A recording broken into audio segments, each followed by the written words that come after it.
हमारे साग सब्जी के छिक्कल होते हैं या चाय की पत्ती होती है, ये सारी चीजें गीले कचरे में आती हैं। यानी कि हमें इसके लिए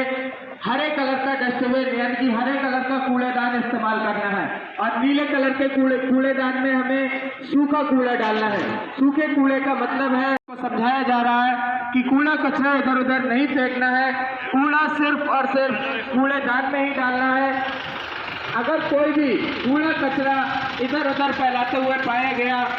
या गंदगी फैलाते हुए पाया गया तो समझ लीजिए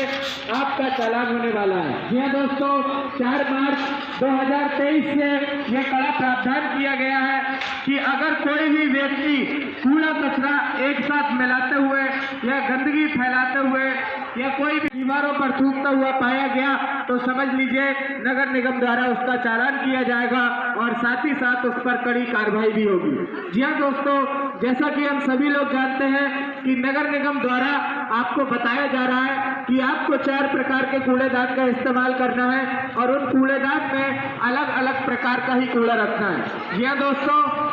4 प्रकार के कूड़ेदान, एक हरा, नीला, पीला व काला। जी हाँ दोस्तों, 4 प्रकार के कूड़ेदान होते हैं। हरे में डालना है हमें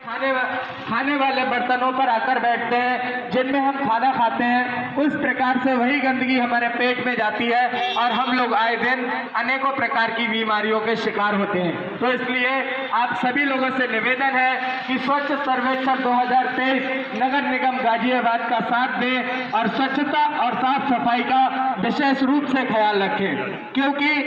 जब कुछ साल पहले हमारे पूरे यूपी का सर्वे किया गया था स्वच्छ भारत मिशन के तहत, तब दिखने के लिए डेली नहाते हैं, वैसे ही हमें अपने शहर की गलियां, अपने शहर को स्वच्छ और साफ दिखने के लिए स्वच्छता में साथ देना होगा। क्योंकि जब हम सब लोग मिलकर साथ देंगे तभी हम लोग अनेकों प्रकार की बीमारियों को मात देंगे, क्योंकि गंदगी से ही फैलती हैं बीमारियां, जिससे कि हम लोग आए दिन अनेकों प्रकार की बीमारियों के शिकार होते हैं। जब कूड़े कचरे का ढेर इकट्ठा होता है तो उसमें मक्खी मच्छर पैदा होते हैं जो कि